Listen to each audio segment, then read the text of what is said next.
Hi friends, నేను మీ కరణ్. నేర్పించు. పిల్లలు సమాజంలో మంచి పౌరులుగా ఎదగాలని తల్లి తండ్రి కోరుకుంటారు. పిల్లలు చెడిపోవాలని ఎవరు కోరుకోరు. మంచి ప్రయోజకులుగా అవ్వాలని తాపత్రయపడతారు. రోజు ఉదయాన్నే లేవడం నేర్పించు. మంచి క్రమశిక్షణ నేర్పించు. పోషకాహారాలు అలవాటు చేయాలి. శ్రద్ధగా చదవడం నేర్పించాలి. పుస్తక పఠనం చాలా మంచిది. జ్ఞాపక శక్తి పెరుగుతుంది. కళలను నేర్పించాలి. వారిలో ఉన్న సృజనాత్మక శక్తిని బయటకు తీయాలి.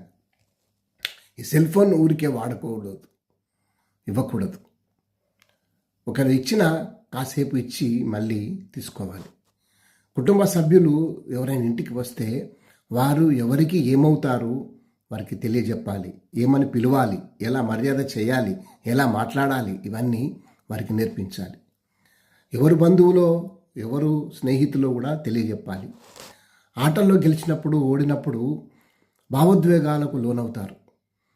అటువంటప్పుడు ఆత్మస్థైర్యం నింపాలి. ధైర్యంతో ఎలా ఉండాలో నేర్పించాలి. చిన్న చిన్న పనులు కూడా ఇంట్లో చెప్పాలి, నేర్పించాలి. పెద్దయ్యాక తమ పనులు తాము చేసుకునేటట్టు చేయాలి. బయట ప్రపంచం తెలియజేయాలి. బయటకు తిప్పాలి.